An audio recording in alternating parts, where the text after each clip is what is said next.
This is a question divided by n cube plus 1. Just tell me. इसका answer आता है तुम्हाला? बोला केलं तुम्ही? नाही. पोटाला सांगायचं आवाज येत नाही तुमची काय सांगायचं? हो का नाही? नाही केलं. नाही आला का? मग ठीक आहे बघून घ्या. तर आता याच्यामध्ये काय करते समेशन बरोबर आहे का? r is equal to 1 n tends to infinite. ठीक आहे. तर पहिले काय करू आपण याला सॉल्व करू. या वरचं न्यूमरेटरला नंतर मग त्याच्यावर ठेवून देऊ त्याला सॉल्व करू. आपण न्यूमरेटरला सॉल्व केलं तुम्हाला काय भेटणार बघा. Limit n tends to infinite rn म्हणजे rn minus r square. मी फक्त न्यूमरेटरला सॉल्व करायला लागलो नंतर इथे ठेवून जाऊ आपण म्हटल्याच्या इक्वेशन नंबर वर सांगा. ठीक. So it becomes limit n tends to infinite. Solution जर मी वाटून दिलं तर r is equal to 1 to n rn minus summation r is equal to 1 to n r square is there. दोघं लिमिट सेम rn. ठीक आहे. मग आता solution मध्ये r is equal to 1 to n म्हणजे फक्त r वाला टर्म कामाचा आहे. n याच्यामध्ये काय झालं ऑब्वियसली n मध्ये काय झालं याच्यामध्ये कॉन्स्टंट इज देयर. सो या टर्म मध्ये या सॉल्युशन मध्ये r मध्ये काम आहे याचा काही काम नाही त्यामुळे याला सॉल्युशनचा बाहेर काढू. मला वाटतं n टेस्ट इन्व्हर्टरचं काय काम आहे आपण त्याला डायरेक्ट वनचाच वापर करू. फक्त आपण की टर्मला सॉल्व करायला मधली सॉल्युशन वर टर्मला. ठीक आहे. हे तुम्हाला r ला बाहेर काढलं solution r is equal to 1 to n sorry n ला बाहेर काढलं r राईट मायनस आता r equal to 1 म्हणजे इथे राहणार r आता बघा याला जर सॉल्व केला आपण ते तुम्हाला भेटणार n. ठीक है.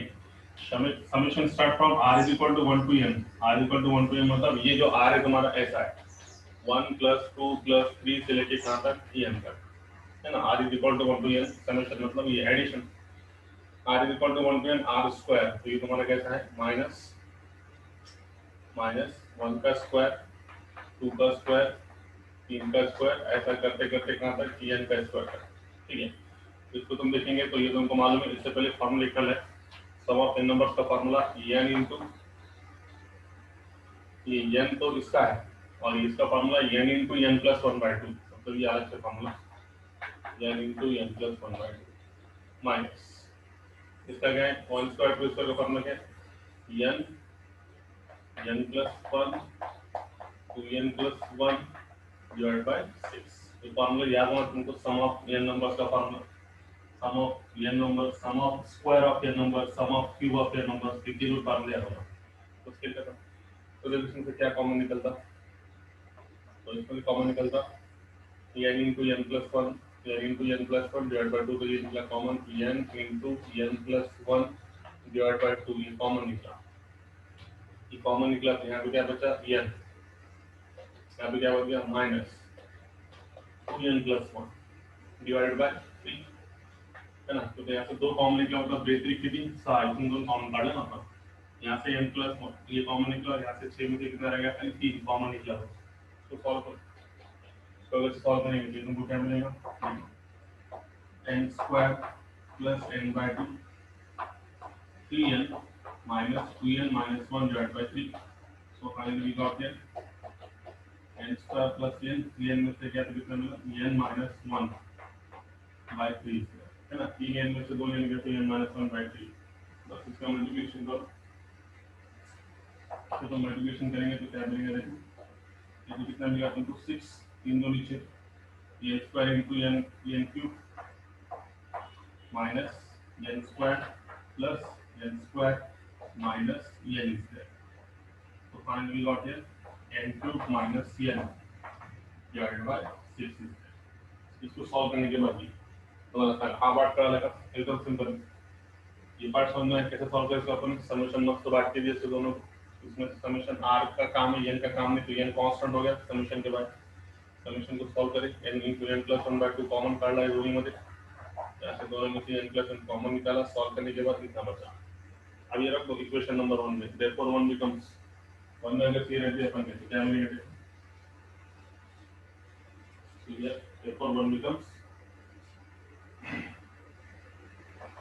therefore 1 becomes 1 अगर चले तो 1 क्या है limit n tends to infinite इसकी पूरी वैल्यू कितनी निकाल सकते हैं n cube minus n divide by 6 और इसके डिवीजन में कितना है n क्यूब प्लस 1 बस फिर ये ऊपर चला गया है ना ये ऊपर चलेगा तो तुमको क्या मिला it is equal to n form करेंगे limit n tends to infinite क्या मिला वो ये तुमको मिला n cube minus n divide by ये ऊपर चलेगा 6 into n क्यूब प्लस 1 इसको वैसे सॉल्व करना मैंने तो ये मिला limit n tends to infinite क्या मिला वो n cube minus n multiply करो 6 n cube plus 6 okay n tends to infinite n tends to infinite मतलब तीन cases equal by equal smaller upon bigger bigger upon smaller numerator की highest degree 3 denominator की highest degree 3 दोनों की degree क्या है same तो कौन से केस इक्वल बाय इक्वल में कोएफिशिएंट n क्यूब का कोएफिशिएंट 1 और n क्यूब का कोएफिशिएंट 6 तो आंसर इज द 1/6 ओके कळलं तुम्हाला आला विचार आता आला का हो सर आला ठीक मग आता करायचं होतं तुम्ही नाही केलं होतं ते क्वेश्चन करून दिलं मग आता पुढच्या क्वेश्चनला जाऊ आपण ठीक आहे आला सगळ्यांना लक्षात आला ना बाकीचे पाहिलेत कोण पाहिले सध्या हा सृष्टी पवार आहे का समजतं का तो कोण आहे बल्लमवाड येस टेल मी नाउ हो सर वेळेला आपण हे करू त्याच्यामध्ये काय महत्त्वाचं आहे तुम्हाला सम ऑफ n नंबरचा फॉर्म्युला माहित पाहिजे सम ऑफ n नंबरचा फॉर्म्युला काय n * n + 1/2 and square of n नंबरचा फॉर्म्युला काय n * n + 1 2n + 1 divided by 6 is there चलो अगला क्वेश्चन करते हैं limit the value of limit extend to 0 randomly question देता हूं the value of limit extends to 0 cos of pi by 2 cos square x divided by sin square x is equal to first option A 2 by 5 second option pi by 2 third option minus pi by 2 fourth option minus 2 by 5 is there चलो solve करें करता है कि तुम्हारा असं वाटायला का तरच करा नाही तर मी करून देतो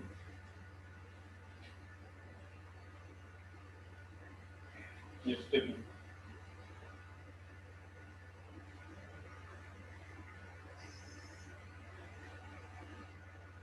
करते ही का इस कैंडल को करते ही बघा कसं करते हैं एकदम simple limit extends to 0 direct form जर चेक केलं तर आपण काय भेटेल बघा cos of cos 0 1 1 into pi by 2 0 म्हणजे हे झालं तुम्हाला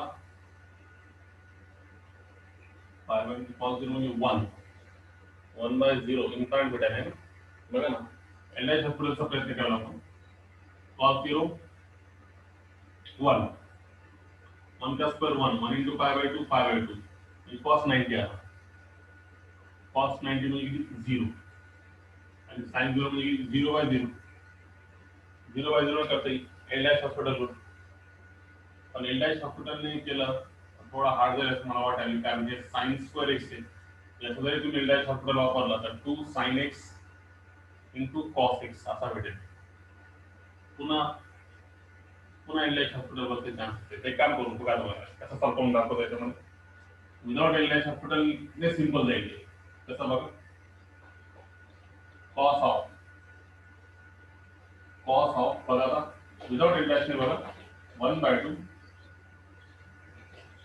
cos square x can be done as 1 minus sin square x बरोबर या cos square x लागेल divide by sin square x एकदम सिंपल एल हॉस्पिटलचं ऑपरेशन आहे एकदम simple limit extend to 0 cos of pi by 2 एक pi by 2 sin square x divided by sin square x. So that is equal to limit x tends to 0. अब देखो ये formula है cos of 90 minus theta, cos 90 minus theta sin theta. तो ये होगा sin theta मतलब पूरा कितना है pi by 2 sin square x divided by sin square x. फिर करो आंसर तुम्हारे सामने है देखो ना ये cos square से तो 1 minus sin square x pi by 2 से मल्टीप्लाई करो pi by 2 का pi by 2 minus pi by 2 sin square x formula हो गया cos 90 minus theta, cos 90 minus theta मतलब sin theta. तो sin as it is theta की place पे pi by 2 sin square x divided by sin square x. देखो result खत्म हो गया आंसर ही आ गया x टेंड टू 0 sin के एंगल में pi by 2 sin square x है और डिवीजन में कितना है sin square x है. तो रिजल्ट क्या होता है sin का एंगल और डिनोमिनेटर क्या होना सेम कर सकते हैं. यहाँ पे sin square x है यहाँ पे sin square x सिर्फ pi by 2 नहीं है तो pi by 2 और pi by 2 की एडजस्टमेंट तो अभी स्टेप कर देंगे तुम चेक करो. तो एल डैश हॉस्पिटल से भी सिंपल है सिर्फ दिमाग लगाना पड़ेगा अपने को. sin of pi by 2 sin square x it can be written as तो क्या करेंगे एंगल सेंड करने के वास्ते ये pi by 2 और ये pi by 2 की एडजस्टमेंट है ना इसकी और इसकी एडजस्टमेंट. ऐसा करने से x 0 की तरफ जाओ sin का एंगल और डिनोमिनेटर दोनों क्या है सेम दोनों से मतलब इसकी पूरी वैल्यू कितनी होगी 1 और 1 into pi by 2 तो answer is the got it. थोड़ा लो कौन पता करेंगे yes tell me no animation आला का हो sir. Next question.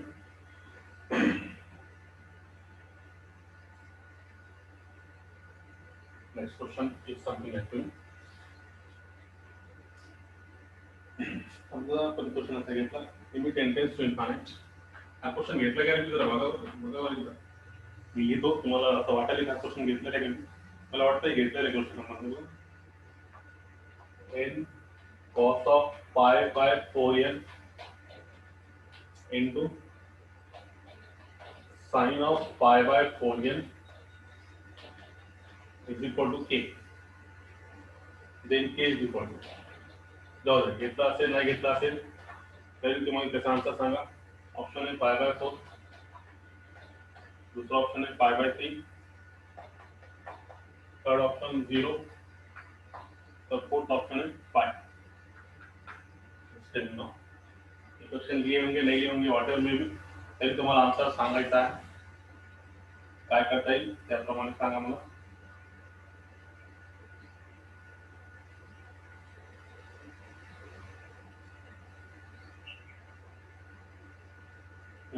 Tell me the answer. पहले अभी भी क्या करो पहले डायरेक्ट फॉर्म चेक करते जाओ. डायरेक्ट फॉर्म जब चेक केलं हे केलं विसरून जा n टेस्ट टू इन्फिनिटी मतलब इनफाइनाइट. ठीक है पहले डायरेक्ट फॉर्म चेक करते जाओ कौन सा फॉर्म में बैठेंगे तो आपके पास कितने फॉर्म है 0 by 0 इनफाइनाइट बाय इनफाइनाइट. इसको एल डैश हॉस्पिटल से सॉल्व करेंगे. इसके बाद क्या है इनफाइनाइट इनटू 0 या फिर 0 इनटू इनफाइनाइट में क्या होता है एक टर्म क्या आ जाती है नीचे हो जाती है 0 इनटू इनफाइनाइट के फॉर्म में. उसके बाद क्या लिखा अपन ने 1 raised to infinite 1 raised to infinite का फॉर्मूला क्या है e raised to g of x limit x tend to 0 और जो भी रहेगा g of x into f of x minus 1. ये देखें और उसके बाद 1 minute one question on is there.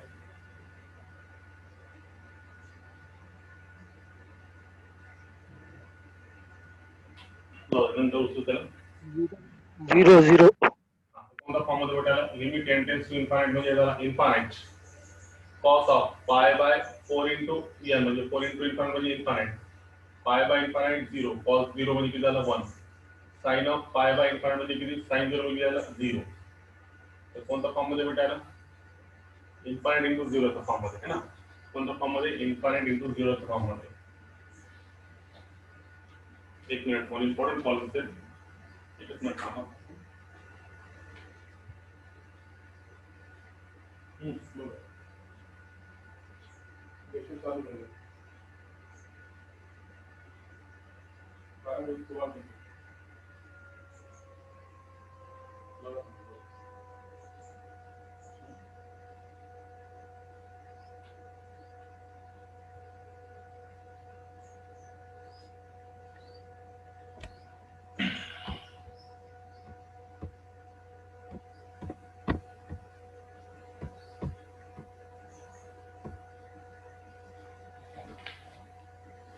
Okay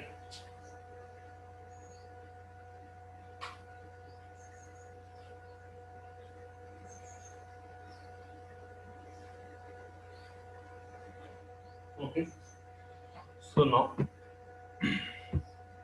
we to check the form here. तो फॉर्म क्या मिली यहाँ पे तुम्हारे को? सबसे पहले अपने फॉर्म चेक करा, इसको मिटा देंगे। तो ये क्या मिला फॉर्म चेक करने से? जो अपन डायरेक्ट यह सॉल्व करूंगा, limit n tends to infinite n into cos of pi by 4n sin of pi by direct limit apply करें n टेंड्स टू इनफिनिट। ठीक है, ये फॉर्म क्या मिला infinite cos of pi upon 4 into infinite pi by infinite 0 म्हणजे हे झालं ते झालं pi by infinite म्हणजे 0 cos 0 किती झालं 1 हे 1 झालं sin of pi by 4 into infinite pi by infinite 0 sin 0 means 0 so 0 into 1 0 म्हणजे तुम्हाला कोणता फॉर्म मध्ये भेटला infinite into 0 माहिती आहे का infinite into 0 मध्ये एक टर्म कोण जाते खाली जाते कोणती टर्म खाली जाणार इधर एज इट इज जाना ये भी टर्म खाली कौन नीचे जाएगा ये इसके नीचे जाएगा है ना। इसमें क्या होता है 0 into infinite या infinite to 0 में एक टर्म क्या जाती नीचे जाती तो कौन नीचे जाएगा ये जाएगा। तो ये हमारा आंसर आएगा limit n tends to infinite cos of 4 sin of pi by 4n और नीचे कौन गया 1 by राइट है नीचे कौन गया 1 by। अब क्या करूं बोलो नीचे 1 by आएंगे नाउ व्हाट रिटर्न गया। अब बोलो क्या करूं लिमिट काट दिया दोनों के लिमिट काट के दिया तो मतलब क्या मिलेगा देखो दोनों की लिमिट अगर से बांट के दे दिया तो limit n tends to infinite देखो cos of pi upon 4n into ये जो 1 by n इसके काम का है तो sin के एंगल में pi by 4n है मतलब ऑलरेडी 1 by n है इस यहाँ पे सिर्फ अपन pi by 4 के एडजस्टमेंट करके इसको अपन सॉल्व कर सकते हैं। तो ये कितना मिला limit n tends to infinite sin of pi by 4n divided by 1 by n। तो सबसे पहले इसको लिमिट अप्लाई करो n tends to infinite limit apply करेंगे cos of pi by 4 into infinite pi by infinite 0 cos 0 1 इसका answer कितना आ गया 1 into अब इसको सॉल्व करेंगे अपन इसको सॉल्व करेंगे तो एक्चुअली यहाँ पे लिमिट अप्लाई होती मगर यहाँ पे जगह नहीं है इससे अपन नीचे सॉल्व करें इसको limit n tends to infinity sin of pi by 4n upon 1 by n। तो सबसे पहले क्या साइन के एंगल में पाई बाय 4n है और यहाँ पे 1 है तो 1 बाय n है तो क्या करेंगे यहाँ पे अपन सेम पाई बाय 4 और पाई बाय 4 की एडजस्टमेंट ऐसा करने से इसकी वैल्यू कितनी होगी the value is equal to 1 so 1 into pi by 4 है ना ये कितना मिला तुमको ये 1 हो गया ये 1 हो गया पाई बाय 4 हो गया तो आंसर कितना आ गया तुम्हारा। अब ये रिजल्ट देखो रिजल्ट मैंने इससे पहले भी लिख दिया था आपको कि अगर से लिमिट एक्सटेंड्स टू इनफिनिट है अब साइन के एंगल में 1 बाय x के फॉर्म में है और डिवाइड बाय 1 बाय x है तो वैल्यू इज इक्वल टू इससे पहले मैंने ये रिजल्ट लिख दिया कि एक्सटेंड टू इनफिनिट अगर से और sine of 1 by x upon 1 upon x के फॉर्म में है जैसे कि यहां पे 1 अपॉन 4n है जब फिर पाई बाय 4n ये बोले तो कांस्टेंट है पाई बाय 4 ये एक्चुअली है पाई अपॉन 4n मतलब n टेंड्स टू इनफिनिट और n कहां पे है इसके डिवीजन में जैसे कि x टेंड्स टू इनफिनिट और x कहां पे डिवीजन में उस टाइम पे इसकी वैल्यू कितनी रहेगी 1 ये बात याद रखो। देखो मैं क्या बता रहा हूं तीन रिजल्ट याद रखो limit x tends to 0 sin x by x ऐसा अगर से है तो 1 ये दोनों सेम x टेंड्स टू 0 अगर से है और x टेंड्स टू इनफिनिट में अगर से है इनफिनिट में तो ये कैसा आना चाहिए ये आना चाहिए sin of 1 by x divide by 1 by x के फॉर्म में 1 बाय मतलब एक्सटेंड टू इनफिनिट तो इनफिनिट का होना डिवीजन में तो 1 बाय इनफिनिट मतलब कितना 0 देखो ना डायरेक्ट लिमिट अप्लाई करेंगे एक्सटेंड टू 0 तो sin 0 0 डिवाइड बाय 0 मतलब ये इसको तुम सॉल्व करेंगे तो वैल्यू कितनी मिलती 1। उसी तरीके से लिमिट एक्सटेंड टू इनफिनिट देखो तुमको अगर इस पर डाउट है तो इसको सॉल्व करके देखो एल एस फॉर्मूला अप्लाई करो sin 0 0 बाय 0 sin 0 0 0 बाय 0 मतलब एल एस फॉर्मूला अप्लाई करो limit extend to 0 sin x rate कितना cos x और x रेट कितना 1 x टेंड टू 0 मतलब cos 0 मतलब कितना होगा इसकी वैल्यू 1 तो इसकी वजह से limit extend to 0 sin x by x is equal to कितना होगा 1। यहाँ पे भी एक्सटेंड टू इनफाइनाइट हम अप्लाई करेंगे तो कितना मिलेगा sin ऑफ 1 by इनफाइनाइट मतलब 1 by इनफाइनाइट मतलब 0, sin 0 मतलब 0, 1 by इनफाइनाइट मतलब 0, 0 by 0 के फॉर्म में है। तो जब भी 0 by 0 के फॉर्म में है तो आंसर इसका कितना आता है। इसकी वजह से ये इंटेंस टू इनफाइनाइट है यानी डिवीजन में इसकी पूरी वैल्यू कितनी होगी 1, तो 1 into का आएगा तो इक्वल टू का आएगा। और एक बच्चे काम करके होते हैं यहाँ पे एक रिजल्ट ऐसा है और एक रिजल्ट ऐसा है कि लिमिट एक्सटेंड्स टू इनफाइनाइट और ये अगर से ऐसा है sin x by x तो इसकी वैल्यू रहेगी 0। ये बात याद रखो, एक्सटेंड टू इनफाइनाइट है और sin x by x है, 1 by x नहीं है, sin x by x है, तो उस टाइम पे इसकी वैल्यू रहेगी कितनी 0। क्यों होता मालूम है क्या? देखो अगर से अपन direct limit extend to infinite apply करें तो ये क्या होता sin इनफाइनाइट डिवाइड बाय कितना इनफाइनाइट। sin इनफाइनाइट मतलब देखो sin इनफाइनाइट हो ही नहीं सकता। क्यों नहीं हो सकता? क्योंकि sin की रेंज, sin की अवकाश जो है ना 0 1 -1 0 1 -1 तुम इनफाइनाइट तक भी चले जाओ उसकी जो अवकाश है sin की वो क्या रहेगी, एक तो 0 रहेगी या तो 1 रहेगी या फिर क्या रहेगी -1 रहेगी, है ना। इसकी वजह से यहाँ पे जो रहेगा ना sin इनफाइनाइट हो ही नहीं सकता, वो क्या रहेगी फाइनाइट वैल्यू रहेंगी, तो 1 रहेंगी नहीं तो 0 रहेंगे नहीं तो -1। उसका ग्राफ देखो ना, उसका ग्राफ कैसा है फाइनाइट है 1 0 -1 0 1, उसके आगे वो जाने वाला नहीं, इनफाइनाइट तक जा ही नहीं सकता। इसलिए इसकी जो वैल्यू थी एक तो 0 या फिर 1 या फिर -1, 0 by infinite that is equal to 0 या फिर 1 by infinite that is equal to 0 या फिर -1 by infinite that is equal to 0। इसकी वजह से ये रिजल्ट ऐसा है। तो याद रखो limit extend to infinite sin x by x is equal to 0। ये तीन रिजल्ट याद रखो, limit extend to 0 sin x by x is equal to 1, limit extend to infinite sin of 1 by x upon 1 by x is equal to 1। Okay got it? क्या लगा? तो answer कितना है आपका k का राइज होता तो k इक्वल टू कितना है 5/4। समझ लगा नहीं? समझ लगा? हो सर। ओके हो सर। चला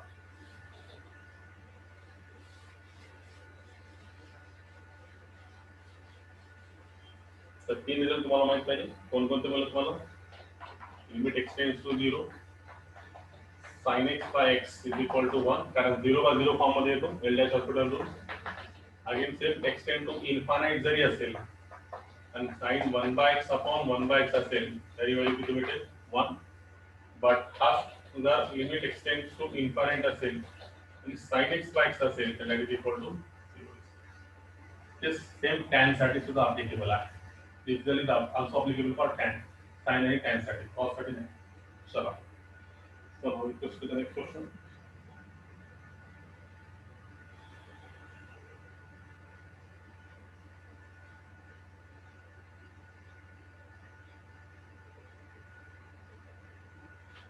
Next question है limit extend to infinite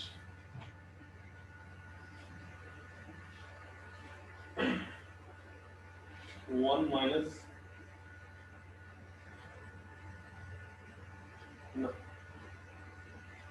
हा क्वेश्चन में थोड़ा डाउटफुल है त्यामुळे हा क्वेश्चन घेतो। लिमिट टेंड्स टू इन्फाइनाइट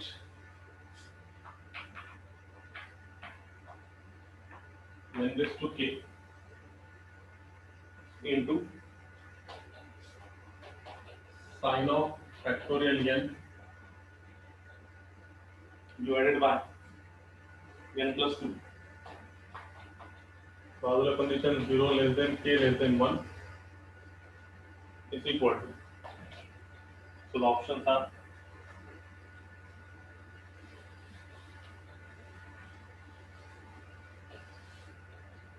बाजूला कंडिशन काय 0 less than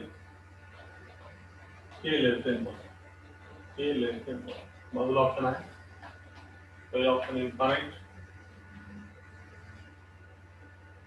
दूसरा ऑप्शन 1, दूसरा ऑप्शन 0, चौथा ऑप्शन 1/2। यस करता येईल का? केवळ कंडिशन दिली की तुमचा 0 to 1 मध्ये राहतो तर याला सॉल्व करून बघायचं सका करता येईल करून द्यायचं सांगा। येस टेल मी ना करता येईल का करून घ्यायचं रे बाबा?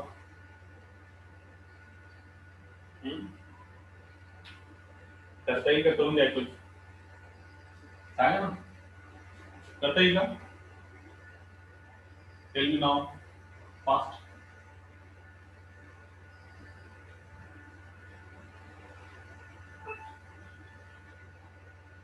हो नाही काय ते सांग.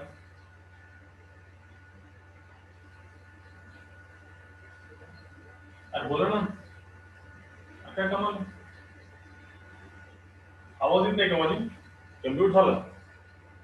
हॅलो, सर 0 आन्सर आहे का? आन्सर 0 का? हो साहेब 0 येतो.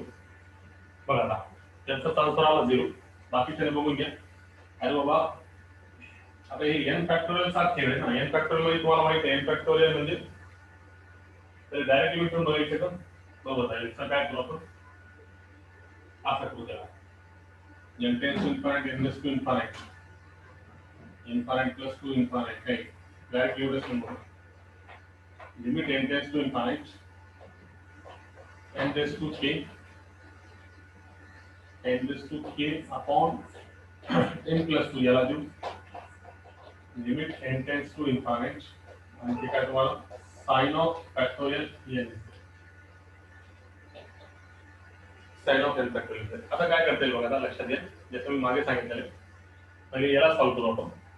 याला जर पाहिलं n tends to infinite है ना, तर इन्फायनाइट टेन्स टू के, के ची व्हॅल्यू 0 to 1 मध्ये आहे है ना. के ची व्हॅल्यू कुठे 0 to 1 मध्ये आहे. तर तुम्हाला आता याच्यामध्ये n टेन्स टू इन्फायनाइट चा फॉर्म मध्ये असल्यामुळे, n टेन्स टू इन्फायनाइट चा फॉर्म मध्ये असल्यामुळे या टर्मला एकदा तुम्हाला 0 सॉरी काय इक्वल बाय इक्वल किंवा स्मॉलर अपॉन बिगर किंवा बिगर अपॉन स्मॉलर नुसार करता येईल. तुम्हाला सांगा याच्यामध्ये हे जे पॉवर आहे n टेन्स टू इन्फायनाइट असल्यामुळे ये अगर n टेन्स टू इन्फायनाइट है, n का पावर k, k क्या बोल रहा हूँ, k क्या बोलना चाहिए 0 से 1 में, 0 से 1 में, नहीं कि 0 भी नहीं और 1 भी नहीं, उनके बीच में. मतलब क्या 1/2, 1/3, 1/4, 1/5 लाइक टू दैट. तो यहाँ पे जो देखेंगे अपन n की डिग्री समझो फॉर एग्जांपल 1/2, एक से कम और 0 से ज्यादा, और यहाँ पे n की डिग्री 1 और n टेंड्स टू क्या है इनफाइनाइट. तो यहाँ पे n की डिग्री ये n की डिग्री से कैसा है कम है. तो केस कौन सा हो गया, स्मॉलर अपॉन बिगर. स्मॉलर अपॉन बिगर है और n टेंड्स टू इनफाइनाइट है, तो इसकी वैल्यू कितनी रहेगी, that is equal to 0 into. अब वही वही कांसेप्ट मैंने तुमको अभी जो बताया, limit n tends to infinite, तो कितना होगा तुम्हारा sin ऑफ n फैक्टोरियल मतलब इनफाइनाइट फैक्टोरियल. इनफाइनाइट फैक्टोरियल मतलब क्या रहेगा, इनफाइनाइट ही आने वाला है. इनफाइनाइट को तुम कितना भी कम करेंगे तो कितना भी कम करो तो क्या आने वाला है, इनफाइनाइट आने वाला है. इनफाइनाइट, इनफाइनाइट फैक्टोरियल मतलब क्या, infinite, infinite -1, infinite -2, infinite -3 and so on this one. तो आने वाला क्या है वो इनफाइनाइट क्या है, तो मल्टीप्लिकेशन में इनफाइनाइट है ना. ऐसा होगा देखो इनफाइनाइट फैक्टोरियल मतलब इनफाइनाइट, इनफाइनाइट में से एक कम, इनफाइनाइट में से दो कम, ऐसा करते करते 3 2 1, मगर ये सबके मल्टीप्लिकेशन में क्या है इनफाइनाइट. तो ये पूरे टर्म्स क्या आने वाला है, इनफाइनाइट ही आने वाला है. तो इनफाइनाइट फैक्टोरियल की वैल्यू कितनी होगी, इनफाइनाइट. तो साइन ऑफ n फैक्टोरियल मतलब कितना आ गया, साइन इनफाइनाइट. और मैंने अभी बताया साइन इनफाइनाइट की वैल्यू क्या रहेगी, it is nothing but the value is nothing but क्या रहेगी इसकी, साइन इनफाइनाइट हो सकता है क्या, नहीं, क्योंकि साइन की रेंज क्या है, साइन का ग्राफ sin 0 0, sin 91 1 0 -1, ये इसका ग्राफ है 1 0 -1. तो इसका मतलब sin इनफाइनाइट की वैल्यू क्या रहेगी, इट इज नथिंग बट -1 से लेके +1, इनके बीच में कुछ चाहिए. तो -1 रहेगी या 0 रहेगी या फिर 1 रहेगी. तो ये क्या होगा, ये तुम्हारा हो गया 0 इनटू ये लिखेंगे अपन -1 से लेके +1, मतलब 0 इनटू फाइनाइट नंबर है ना, 0 इनटू -1 0, 0 इनटू 1 0, 0 ऐसे 0 रखो, 0 into 0 that is equal to 0. So answer लिहू द्या 0. हे समजलं का क्वेश्चन, मला सांगा, कारण हा क्वेश्चन महत्त्वाचा आहे. बऱ्याच पुस्तकात तुम्हाला हा क्वेश्चन भेटेल, पण तुम्हाला जनरली कळत नाही. तर हे बघून घ्या, समजून घ्या काय सांगालो मी. तो इसमें सबसे पहले n tends to infinity, n raise to k upon n plus 2, ये अलग निकाल दिया अपन ने इसको, लिमिट इसको बांट दीजिए, क्योंकि ये n टेंड्स टू इनफाइनाइट है, मतलब ये तीनों में से एक फॉर्म में आएगा, equal by equal, smaller upon bigger या फिर बिगर अपॉन स्मॉलर के फॉर्म में. उसके बाद में इसको लिमिट बांट दीजिए साइन n फैक्टोरियल की. तो सबसे पहले ये टर्म का देखो आंसर 0 कैसा आया, जिसको नहीं समझा उनके लिए बता रहा. तो इनका आंसर 0 इसलिए आया कि यहाँ पे तुम अगर से देखेंगे तो अगर से n टेंड्स टू इनफाइनाइट है, तो यहाँ पे देखो k की जो डिग्री है वो 0 से 1 के बीच में है. तो देखो यहाँ पे limit n tends to infinity, तो 0 से 1 के बीच में तुम कुछ भी ले सकते हैं. समझो मैंने ले लिया n का पावर 1/2, और नीचे है n प्लस 2। तो मैं बोलो n का पावर 1 मतलब ऊपर n की डिग्री स्मॉल है और नीचे n की डिग्री ज्यादा है, तो ये कौन सा केस में बैठा? स्मॉलर अपॉन बिगर के केस में बैठा है ना। और स्मॉलर अपॉन बिगर इस तरह आया तो वैल्यू कितनी रहेगी? 0। राइट, वैल्यू कितनी रहेगी? 0। स्मॉलर अपॉन बिगर, वो अगर से उल्टा है, बिगर अपॉन स्मॉलर में वैल्यू क्या रहती? इनफाइनाइट। तो अभी यहाँ पे कौन सा है?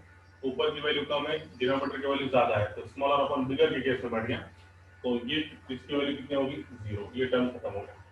अब ये टर्म के फॉर्म में आप तो सबसे पहले अंदर रखें n फैक्टोरियल की जगह पे n की जगह पे इनफाइनाइट, तो ये होगा इनफाइनाइट फैक्टोरियल। तो सबसे पहले इनफाइनाइट फैक्टोरियल को हमने सॉल्व करें। इनफाइनाइट फैक्टोरियल मतलब इनफाइनाइट इनफाइनाइट से एक टर्म ऐसा करते करते दिखना, मगर इनके मल्टीप्लिकेशन में इनफाइनाइट है तो इनफाइनाइट फैक्टोरियल कितना मिलेगा? इनफाइनाइट। तो तुमको ये मिला साइन ऑफ इनफाइनाइट फैक्टोरियल मतलब साइन ऑफ इनफाइनाइट। तो साइन इनफाइनाइट वैल्यू तुम निकाल ही नहीं सकते, तो जो साइन इनफाइनाइट के अवकाश अवकाश मतलब उसके रेंज, साइन पे तुमने ग्राफ देखे, साइन 0 क्या मिलता? 0, साइन 90 1, साइन पाई -1, उसका जो ग्राफ रहता ना इसके बीच में रहता, बस कुछ भी वैल्यू रखो तुम इनफाइनाइट तक x की वैल्यू तुमने इनफाइनाइट तक भी चले गए तो तुमको वैल्यू वही देगा 0 1 -1 0 1 -1 0 -1 0 1 -1 0 1 -1, तुम ऐसा इनफाइनाइट तक भी चले गए तो तुमको वही वैल्यू देगा। तो इसलिए कभी साइन इनफाइनाइट अगर से आ गया तो can we say that limit n tends to infinite and sine infinite अगर से आए तो इसकी वैल्यू क्या रहेगी? इट इज नथिंग बट होगा 0 इनटू साइन इनफाइनाइट की वैल्यू क्या रहेगी? तो यहाँ पे ब्रैकेट में लिखा -1 से लेके 1 तक, तो वो इनफाइनाइट लेगा ही नहीं, कुछ भी तुम वैल्यू डालो -1 देगा 0 देगा या फिर 1 देगा, तुमने ठीक है समझो उसने -1 दे दिया तो 0 into -1 0, समझो 0 दे दिया तो 0 into 0 0 0 into 1 कंसेप्चुअल था, इसे तुमको करके बताया। ठीक है, चलो अभी नेक्स्ट क्वेश्चन की तरफ जाएंगे। Got it? Have you got it? समझ में आ गया? समझो एक बार करें कर ला। ओ सर। हाँ, next question.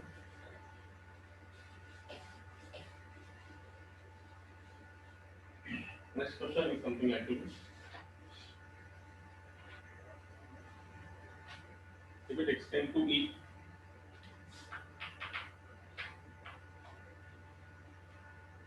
if it extends to e, log x minus 1